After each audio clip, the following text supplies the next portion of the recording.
Silvara walked through the crystal gardens of her home city, watching the twin moons rise over the silver towers that reached into the purple sky of Valdris Prime. She had lived for 300 years, and in all that time she had never felt the cold touch of fear that now crept down her spine. Behind her walked Emberwing and Frostclaw, her two dragon companions who had been with her since they hatched from their eggs, when she was barely 50 years old. Emberwing was the color of burning copper with scales that glowed warm in the moonlight, and eyes like molten gold. Frostclaw was his opposite, with ice-blue scales that sparkled like frozen stars, and silver eyes that saw everything. The dragons sensed her worry and pressed close to her as they walked. "Something is wrong," Emberwing rumbled in the deep voice that only Silvera could hear through their bond. She placed a hand on his warm neck and nodded. "The council meeting today," she said quietly. They would not listen. 3 months ago, a ship had arrived at Valdris Prime unlike any the elven people had seen before. It was small and built with sharp angles and practical design, rather than the flowing beauty that elves preferred in their vessels. The ship carried a delegation from a species called humans who had only recently begun exploring this region of space. Silvera had been curious about these newcomers and attended the meeting where they presented themselves to the High Council. The human ambassador was a woman named Kelly Brooks, who stood shorter than most elves with dark skin and warm brown eyes that seemed to carry both kindness and something harder. Beneath, Kelly spoke with respect, but also with urgency. She warned the council that a terrible enemy was coming there. Syntheri Collective, she had said, was a massive empire of insect-like aliens who consumed everything in their path. They had already destroyed dozens of civilizations and were now moving toward this sector of space. Kelly explained that humanity had fought the Zinthari at the edge of their own territory and barely survived, but they learned how to fight them, and they were willing to share that knowledge. They were willing to help. The High Council had listened politely, but Silvara could see the disdain in their eyes. When Kelly finished speaking, the chief counselor had actually laughed. He thanked the humans for their concern but assured them that the elven defense forces were more than capable of handling any threat. After all, elves had been traveling the stars for over 10,000 years.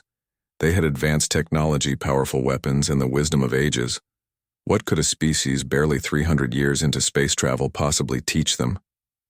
Kelly had not argued. She simply nodded and said that if the elves changed their minds, humanity would still help. Then she and her delegation left. Silvara had watched them go and felt something strange. She had looked into Kelly Brooks' eyes and seen someone who had faced real horror and survived, someone who knew what was coming. Now, 3 months later, the long-range sensors had detected something massive moving toward their system. The council had finally reviewed the data and called an emergency meeting. Silvara had attended, hoping they would finally take the human warning seriously. Instead, they argued about whether the approaching fleet was even hostile. Some counselors suggested it might be a trading convoy, or perhaps refugees. Others insisted that even if it was the Zinthari, the elven military could easily defeat them. "We have fought wars before," one counselor had declared proudly. "We have never been conquered." Silvera had tried to speak up. She suggested they contact Kelly Brooks and at least hear what humanity knew about fighting the Zinthari, but she was young by elven standards and her voice carried little weight. The council decided to prepare their defenses, but refused to ask for help from humans. It would be shameful. They said to admit they needed assistance from such a primitive species. Now, as Silvara walked through the gardens, she wondered if that pride would destroy them all. The sensor data had been clear. The approaching fleet numbered over 1,000 ships. Intelligence reports suggested each ship carried roughly 1,000 soldiers, 1 million warriors heading straight for Valdris Prime. The entire elven military across all their colony worlds numbered perhaps 200,000. Even if they called every soldier home, there would not be enough. Frostclaw spread his wings and lifted into the air, circling above Silvara. The dragon could sense her troubled thoughts through their bond. "We should leave," he suggested. "Fly far away before the enemy arrives." Silvara shook her head. "This is our home. These are our people. We cannot abandon them." "But what can we do?" Emberwing asked. "The council will not listen to you." Silvara stopped walking and looked up at the beautiful towers of her city. She thought about the thousands of elves who lived here, the families and children who had never known war, the artists and scholars who spent their lives creating beauty and seeking knowledge. They would all die if the Zenthari came, and the Council's pride prevented them from accepting help. She made a decision in that moment: if the Council would not contact the humans, then she would. Silvera turned and began walking quickly toward the spaceport. Emberwing and Frostclaw followed their concern, mixing with a new sense of purpose. "Where are we going?" Frostclaw asked. "To find Kelly," Brooke Silvera said. "To ask for the help our leaders are too proud to request, but the Council forbade contact with the humans," Emberwing warned. "They said it would be treason to go behind their backs." Silvera climbed onto Emberwing's back, and Frostclaw took position beside them. "Then I will be a traitor," she said firmly. "Better to be a living traitor than a dead patriot." The dragons launched into the air, their powerful wings carrying them toward the spaceport, where Silvera kept her personal ship. She did not know if Kelly Brooks would even speak to her after the Council's dismissal. She did not know if humanity would help after being insulted, but she had to try. As they flew over the city, Silvera looked down at the lights below. Somewhere in the darkness beyond the stars, 1,000,000 enemies were coming, and she was about to do something that might save her people or condemn her as a traitor forever. The choice was easy. She would rather be hated and alive than honored and dead. Emberwing roared as they soared through the night sky, and the sound echoed across the city like a warning bell. The war was coming, and Silvera was going to make sure her people had a fighting chance, even if they hated her for it. Silvera sat in the pilot seat of her ship, watching the stars streak past as they traveled through faster-than-light space. Emberwing and Frostclaw rested in the cargo bay that she had modified years ago to accommodate them. The dragons could survive in space for short periods, but preferred the comfort of the ship during long journeys. She had been traveling for 2 days now, following the trajectory that Kelly Brooks' ship had taken when it left Valdris Prime 3 months ago. The human delegation had mentioned they were heading to a forward outpost in the Kepler system. Silvera hoped they were still there. Her hands moved across the control panel, checking their course and monitoring the surrounding space for any signs of danger. The Zenthari fleet was still several weeks away from Valdris Prime according to the latest sensor data, but she knew they had scout ships ranging ahead of the main force. If she encountered one of those scouts alone, she would be in serious trouble. Even with 2 dragons, her small personal vessel was no match for a Zenthari warship. The communication console beeped and Silvera felt her heart jump. She had been sending out careful queries to trading posts and way station along the route, asking if anyone had seen human ships. Finally, someone was responding. She activated the channel and a holographic image appeared showing a Valorian merchant captain with blue-scaled skin and 4 arms. "Greetings." He said in the common trade language, "You asked about human vessels. I saw a small fleet pass through this sector 5 days ago. They were heading toward the Kepler outpost as you suspected." Silvera felt relief wash through her. "Thank you," she said. "Did they say anything about their plans?" The Valorian captain tilted, his head in a gesture that might have been a shrug, only that they were establishing a monitoring station. They seemed very interested in tracking something coming from the eastern spiral. He paused and his large eyes narrowed with concern. "You should know that the humans were not alone. Several other species have joined them at that outpost, refugees from worlds that fell to the Zenthari. They are preparing for something." Silvera thanked him again and ended the communication. So Kelly had not given. But even after being dismissed by the Elven Council, she was still trying to organize resistance against the Zenthari, and other species who had lost their homes were gathering to help. It made Silvera feel both hopeful and deeply ashamed, while her people sat in their towers debating and clinging to their pride. Others who had already suffered were preparing to fight again. She adjusted her course and pushed the engines to maximum speed. Every hour mattered now. In the cargo bay, she heard Emberwing stir and felt his consciousness touch hers through their bonder. "You all right?" he asked with concern. His warm presence in her mind was comforting. "I am fine," she replied. "We should reach the Kepler outpost in another day." Emberwing sent her a feeling of support, mixed with his own worry. What if the humans refused to help, he asked. What if they are angry that your council rejected them? Then I will beg. Silvara thought back. I will apologize for my people's arrogance. I will promise them anything if they will just help us. She felt Frostclaw join the mental conversation. His cooler presence balanced Emberwing's warmth. You are brave to do this, he said. Many would not risk becoming a traitor. Silvara smiled sadly, though neither dragon could see her face. Bravery is just another word for being too stubborn to give up. The dragon sent her waves of affection and loyalty. They had been together for so long that they were more than companions. They were family. The next day passed slowly as Silvara ran through possible scenarios in her mind. She practiced what she would say to Kelly Brooks, how she would explain her presence and ask for help. But every version she imagined sounded weak and desperate. Finally, the ship's computer alerted her that they were approaching. The Kepler system Silvara dropped out of faster-than-light travel and immediately began scanning for the outpost. What she saw made her breath catch. The outpost was not small. Dozens of ships orbited a large station that looked like it had been assembled quickly from various sources.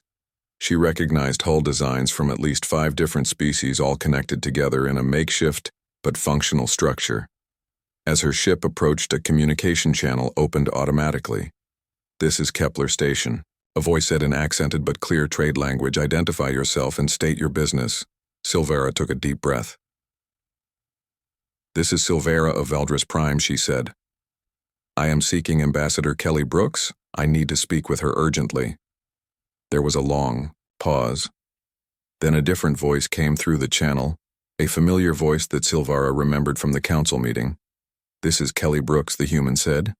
Her tone was neutral but not hostile. Silvara of Valdris Prime.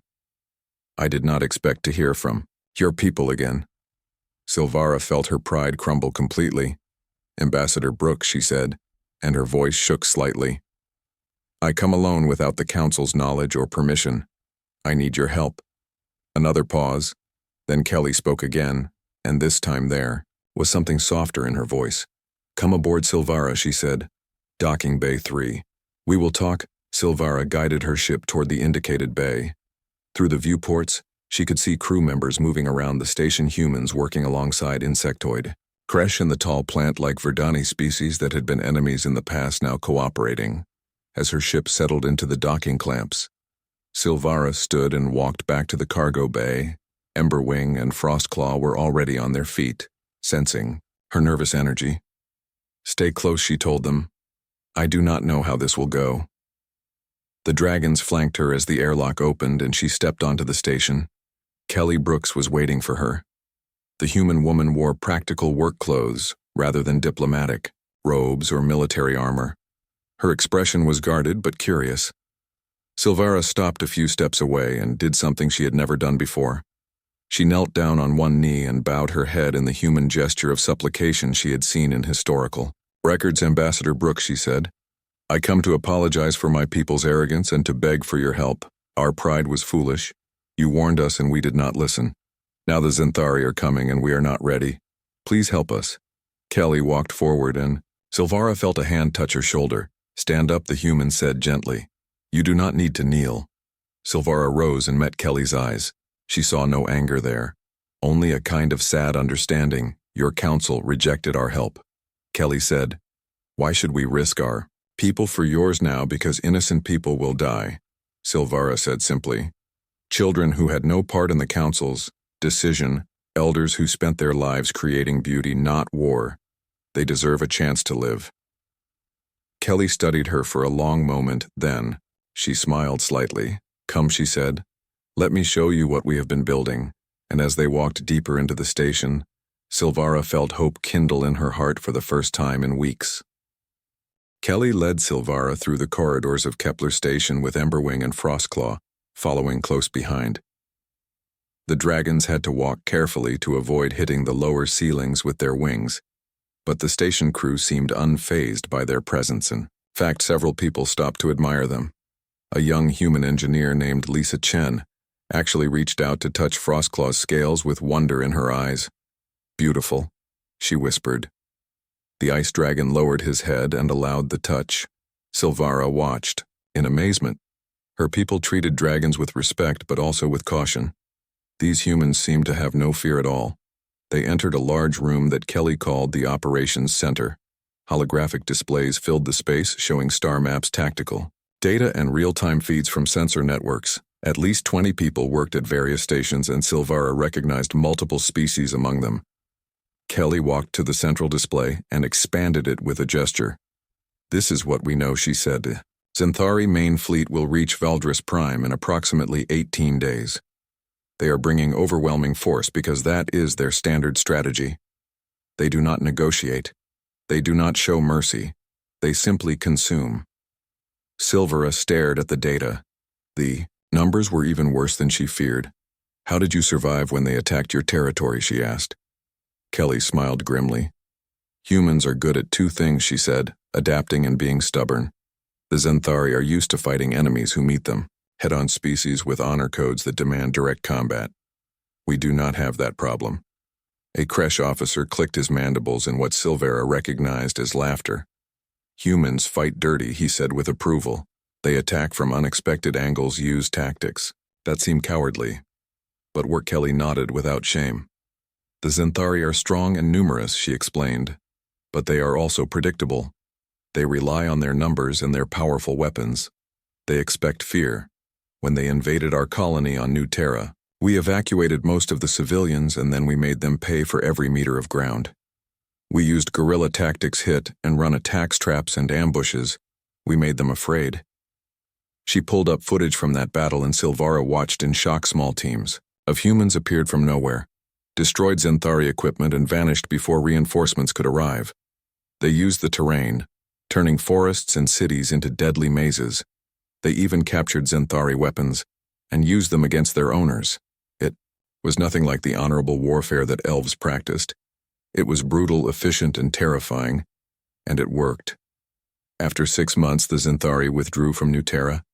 Silvara said, reading the report. "Why did they leave?" Kelly's expression darkened. "Because we made it too expensive," she said. "They lost 3 ships for every meter they advanced. Their soldiers started refusing orders. We did not beat them in open battle. We made them decide that conquering us was not worth the cost." Silvara felt her mind reeling. Everything she knew about warfare seemed suddenly outdated. "Can you teach us this?" she asked. "Can we learn to fight like you in 18 days? Kelly shook her head. "No," she said honestly. "What we do takes years of training. But we do not need to teach you. We can fight." "For you," Silvara felt her chest tighten. "You would do that?" she asked. "After my people insulted you?" Kelly walked closer and placed a hand on Silvara's arm. "Your leaders insulted us," she said gently. "You came here alone, risking everything to ask for help. That takes real courage. Besides, we are not doing this just for the elves. The Xanthari must be stopped somewhere. If we let them take Valdris Prime, they will be that much stronger when they come for the next world." A human tactical officer named Rita Walsh spoke up from her station. "We have been gathering forces for 3 months," she said. "Ships from 6 different species crews who survived Xanthari attacks and want revenge. We have been planning for this." Kelly turned back to the star map. "Here is what we propose," she said. "Your elven defense fleet is strong, but it fights traditionally ship-to-ship combat in formation. The Xanthari will expect that and overwhelm you with numbers. Instead, we need you to trust us. Let humanity lead the space battle. Your ships will support us but follow our tactics. On the ground, we will deploy mixed teams, human soldiers with training in asymmetric warfare, working alongside your people who know the terrain." And she looked at Emberwing and Frostclaw with interest. "We will use every advantage we have, including dragons." Silvara felt Emberwing's excitement through their bond. He had never been in real combat before, but the idea of fighting alongside these fearless humans appealed to him. Frostclaw was more cautious, but also willing. "What do you need from me?" Silvara asked. "Convince your council to accept our help." Kelly said, "We cannot do this if they fight against us. Tell them we are coming, whether they want us or not. They can either work with us or get in our way." Silvara nodded slowly. "They will not like it," she said. Some will call it an invasion. Kelly's expression hardened. Then they are fools. She said bluntly, the Zenthari are the invasion.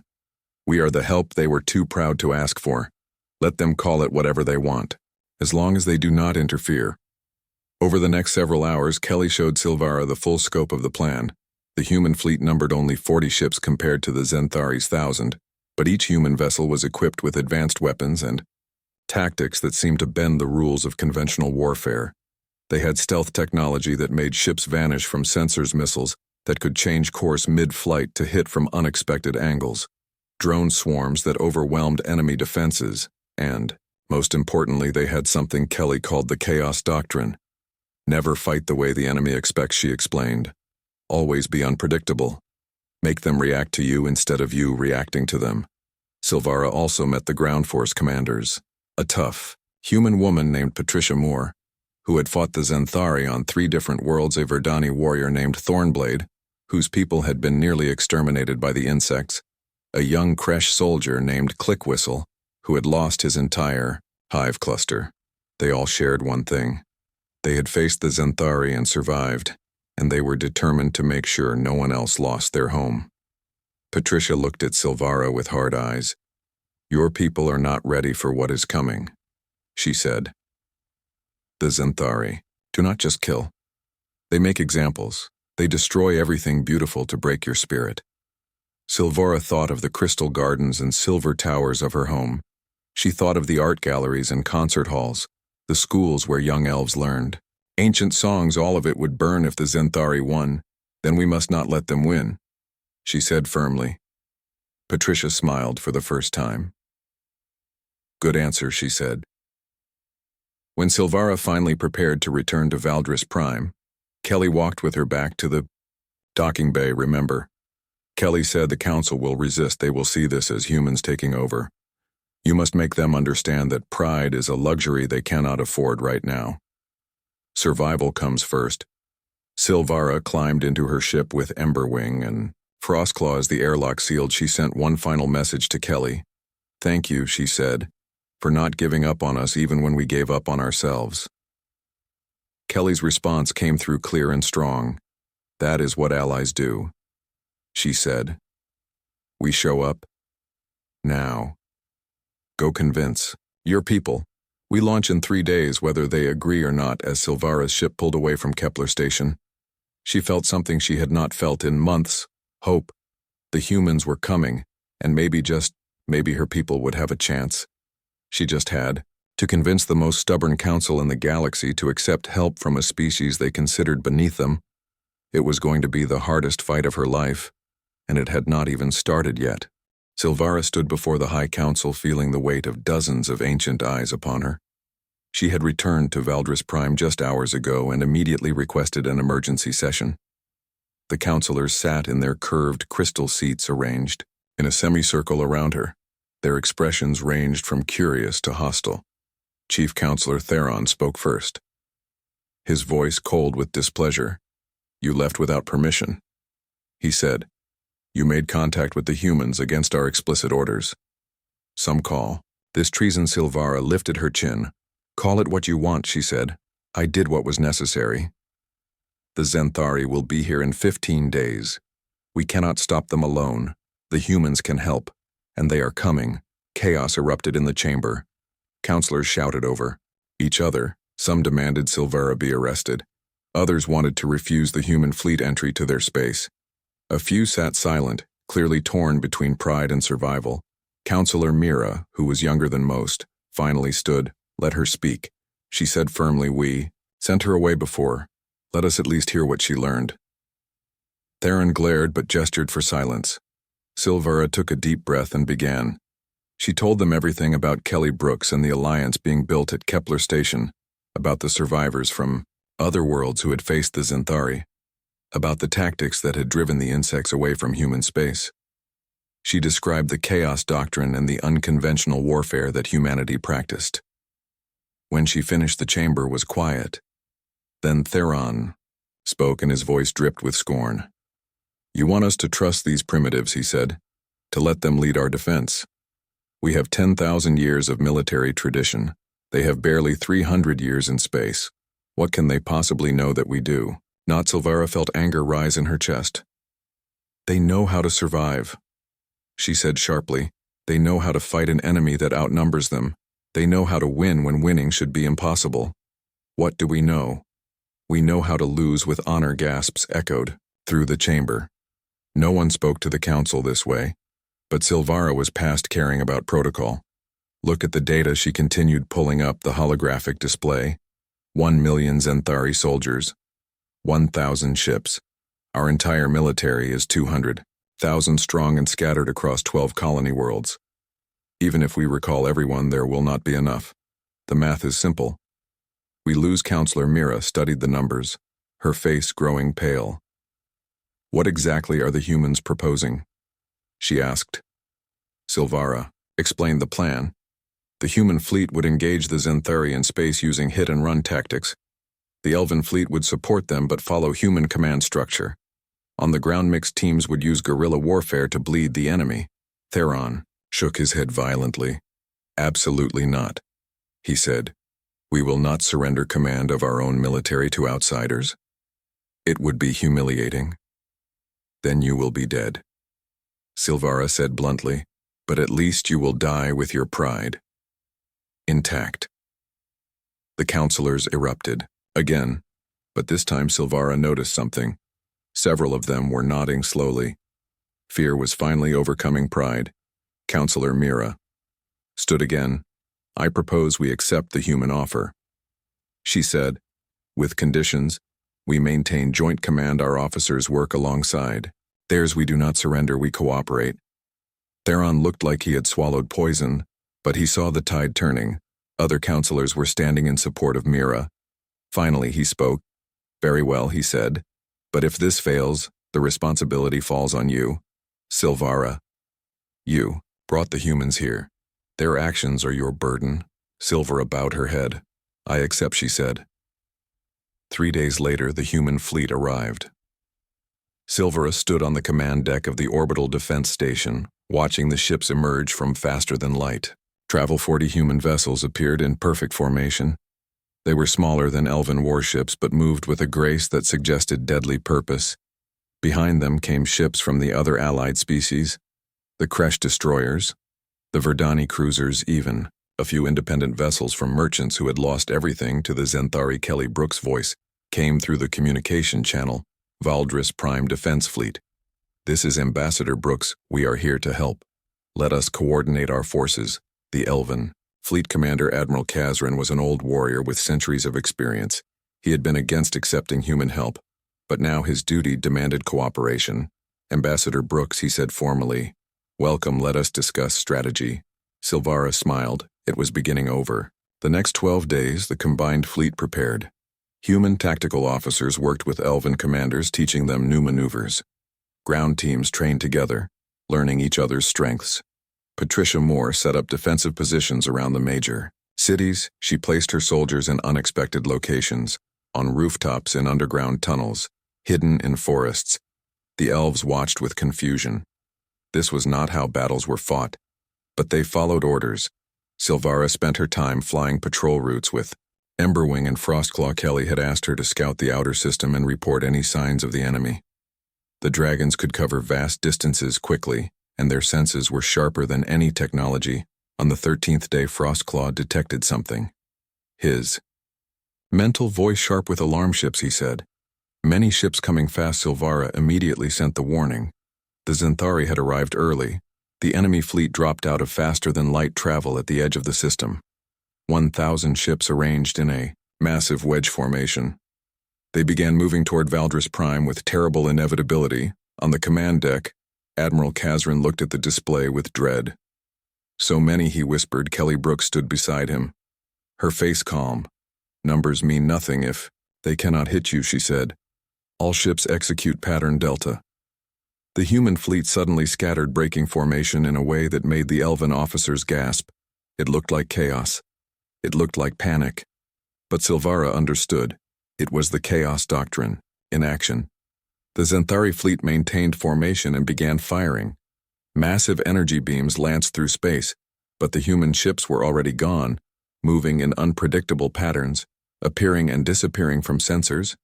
They struck at the edges of the Xanthari formation, fast, brutal attacks that destroyed 3 enemy ships before vanishing again. The insects tried to respond, but their formations were designed for traditional warfare. They could not adapt fast enough. Kelly's voice came through, calm and steady. Elven fleet maintained defensive positions around the planet. Let them come to you, do not chase. The Elven commanders wanted to charge forward. Every instinct screamed to meet the enemy head-on, but they held position, trusting the plan. The Xanthari continued advancing. They lost ships with every passing hour, but they had so many that it barely seemed to matter. Then the human fleet did something unexpected. They stopped running. 40. Human ships suddenly appeared in a tight formation directly in the path of the Xanthari advance. It looked like suicide. The Xanthari fleet concentrated fire on that position, enough firepower to vaporize a moon. But the human ships activated something new. Energy shields flared to life, connecting all 40 vessels into a single massive barrier. The Xanthari weapons hit the shield and dissipated. For 10 seconds the humans held, then they dropped the shields and every ship fired simultaneously. 40 concentrated beams struck the Xanthari flagship. The massive vessel exploded in a ball of fire that consumed 3 nearby ships. The enemy fleet faltered. For the first time in recorded history, the Xanthari hesitated. Kelly's voice was fierce with satisfaction. Now she said, "Elven fleet engage. All ships forward." Admiral Kazrin gave the order and the Elven warships surged forward. They crashed into the confused Xanthari formation with renewed courage. The space battle had begun, and against all odds they were winning. Silvara watched from above on Emberwing's back. Frostclaw flew beside them, both dragons ready to join the fight. Soon Kelly said through the private channel she had given Silvara, "The Xanthari will send their ground forces. That is when we will need you and your dragons. Be ready." Silvara stroked Emberwing's neck, feeling his eagerness. "We are ready," she said. The dragons roared their challenge into the void, and somewhere in the darkness the Xanthari heard and knew that this world would not fall easily. The sky above Valdris Prime burned with falling stars as the Xanthari launched their ground assault. Hundreds of drop pods screamed through the atmosphere, carrying thousands of insect warriors to the surface. Silvara watched from high above on Emberwings, back as the pods impacted across the continent. Frostclaw flew beside them, both dragons waiting for Kelly's signal. Below them, the beautiful forests and cities of her homeworld prepared for war. Kelly's voice came through the communication device. "Silvara, we need you at Sector 7. The Xanthari are landing near the Crystal Gardens. Stop them before they reach the civilian shelters." Silvara felt Emberwing surge forward. The dragon dove toward the surface with Frostclaw following. Wind tore at her face as they fell like meteors toward the battle. The Crystal Gardens had been transformed. Patricia Moore and her teams had turned the beautiful pathways into a maze of defensive positions. Elven soldiers crouched behind barriers alongside human fighters. Kresh warriors dug into hidden tunnels. Verdani troops blended into the foliage. The Xanthari emerged from their pods, tall insect creatures with black carapace armor and weapons that crackled with energy. They moved in tight formations, advancing toward the city. Then Patricia gave the order, "Fire." The gardens erupted with weapons fire. Xanthari soldiers fell by the dozens as crossfire caught them from 3 directions. They tried to return fire, but could not see their attackers. The humans had taught the elves, "Well, never give them a clear target. Never fight fair. Keep moving." Silvara brought Emberwing down in a steep dive. The dragon opened his mouth and flame poured out. A river of fire that washed over a Xanthari formation, turning their armor molten. Frostclaw attacked from the other side. His breath weapon was not fire, but extreme cold. Xanthari soldiers froze solid in mid-stride and shattered when they hit the ground. The insects tried to adapt. They fired at the dragons, but Emberwing and Frostclaw were too fast. They wove through the air, dodging energy beams with aerial grace. Silvara drew her energy bow and fired from Dragonback, each shot precisely aimed, taking down Xanthari officers and heavy weapon operators, but more pods kept landing. For every enemy they killed, 3 more appeared. Kelly's voice came through again, urgent but calm. "All forces fall back to secondary positions. draw them into the kill zones. Patricia's teams retreated in organized chaos. The Zenthari, thinking they had won, pushed forward eagerly. They entered the inner gardens where the most beautiful crystal formations grew. Then the ground beneath them exploded. The humans had placed charges throughout the area, shaped explosives that channeled force upward. Dozens of Zenthari vanished in the blasts. The survivors stumbled forward, confused and disoriented. That was when the real ambush hit. Elven snipers emerged from concealed positions in the crystal towers. Human soldiers appeared from tunnels behind enemy lines. Kresh warriors burst from underground, hitting the Zenthari from below. The battle became chaos. Exactly as the humans intended, in space the fleet battle raged. On Admiral Kazran had fully embraced Kelly's tactics. The elven warships no longer fought in rigid formations. They moved like the human vessels, striking fast, vanishing, reappearing where the enemy least expected. The Zenthari fleet was larger, but every advantage they should have had meant nothing. Their weapons could not hit targets that refused to stay still. Their formations became liabilities as human missiles curved around asteroids and struck from behind. Kelly coordinated everything from the command deck, her voice steady as she directed dozens of ships across the battlefield. She saw patterns that others missed, weaknesses in enemy formations, opportunities for devastating strikes. Rita Walsh worked beside her, analyzing data faster than seemed possible. Target their command ships, she said. Cut off their coordination. The humans focused fire on Zenthari vessels, with the most communication traffic. Without central command, the insect warriors began making mistakes. They fired on each other in the confusion, collided with their own ships. The disciplined war machine started breaking down. On the ground, Silvara rallied. The defenders, she flew from position to position, carrying messages and providing air support. The dragons became symbols of hope. Whenever Emberwing's flames lit up the sky, the defenders cheered. Whenever Frostclaw's ice breath stopped an enemy advance, the soldiers found new strength. But the Zenthari kept coming. Patricia Moore found herself surrounded in one of the outer defensive rings. Her team was cut off, with Zenthari closing in from all sides. She prepared for a last stand. Then Silvara arrived. Emberwing landed in the center of the position, and his roar shook the ground. Climb on, Silvara shouted. The human soldiers scrambled onto the dragon's back. Patricia wrapped her arms around Silvara as Emberwing launched into the air. Zenthari weapons fire followed them but missed. They are learning our patterns, Patricia said as they flew. We need something they cannot predict. Silvara smiled. I have an idea. She directed Emberwing toward the Zenthari landing zone where more pods continued to arrive. Instead of attacking, she flew high above and signaled Frostclaw. The ice dragon understood immediately. Frostclaw flew over the landing zone and released his breath weapon. But instead of targeting soldiers, he targeted the ground. The entire area froze solid, becoming a sheet of ice. The next wave of drop pods hit the ice and could not anchor properly. They skidded across the frozen surface, crashing into each other. The Zenthari soldiers who emerged slipped and fell, unable to gain footing. Patricia laughed with delight. Brilliant, she said. In space. Kelly saw an opportunity.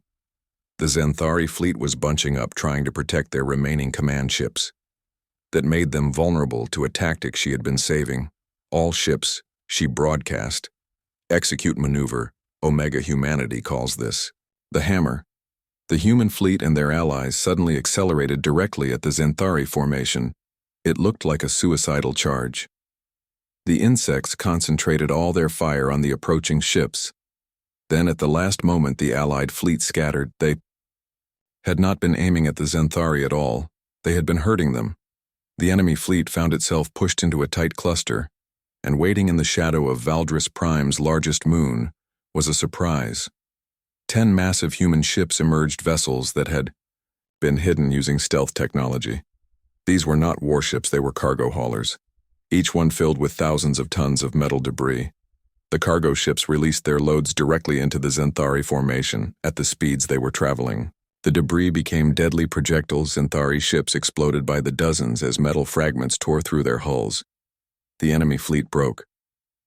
For the first time in their history, the Zenthari ran. Their remaining ships turned and fled toward the edge of the system. Kelly did not pursue. She knew that in running they would spread fear to other Xanthari forces. They would tell stories of the world that could not be conquered. The ground forces, seeing their fleet abandon them, began to surrender. Some fought to the death as their culture demanded, but many simply stopped fighting. They were trapped on an alien world with no support. Patricia. More accepted their surrender with professional courtesy. The humans did not celebrate with cruelty. They simply disarmed the enemy and placed them in detention. The battle was over. Silvara landed in the central plaza where the council chambers stood. She was exhausted and covered in soot from the fires. Emberwing and Frostclaw collapsed beside her, both dragons. Breathing heavily, Kelly Brooks walked up to meet her. The human woman looked tired but satisfied. "We did it," Kelly said simply. Silvera could only nod. Around them, elven citizens were emerging from the shelters. They saw the damage to their beautiful city, but they also saw that they were alive. Chief Counselor Theron approached slowly. His ancient face showed emotions that Silvara had never seen there before: humility, gratitude. He bowed deeply to Kelly. "We were wrong," he said. "You saved us when we did not deserve." Saving, Kelly smiled gently. "Everyone deserves saving," she said. "Besides, this was not just about you. This was about stopping the Xanthari here, so they learn that some worlds fight back." Theron turned to Silvara. "You were right," he said, "and I was a fool. Please, forgive an old elf who valued pride over wisdom." Silvera embraced him. She forgave him because that was what heroes did. Over the following weeks, the alliance grew stronger. The elven people learned from humanity, not just about warfare, but about adaptability, about working together despite differences, about letting go of pride when survival demanded it. Kelly Brooks stayed on Valdris Prime, helping to rebuild. She trained elven officers in the tactics that had saved them. She forged friendships that would last. Generations, Silvara and her dragons became legends. Songs were written about the elf who defied her council to save her people, about the dragons who fought alongside humans, about the day when pride fell and wisdom rose. And across the galaxy, word spread. Xanthari could be beaten. You did not need overwhelming numbers. You needed courage, you needed allies, you needed to be willing to fight smart instead of fighting proud. Silvera stood in the rebuilt Crystal Gardens months later. Kelly stood beside her watching the sunset. "Thank you," Silvara said for the 100th time. Kelly squeezed her hand. "Thank you for trusting us," she replied, "for showing that reaching out is not weakness. It is the bravest thing anyone can do." The dragons rumbled their agreement. And somewhere, in the darkness between stars, the Xanthari told stories about the world of dragons and humans who fought like demons. The world they would never attack again, because some battles you could only lose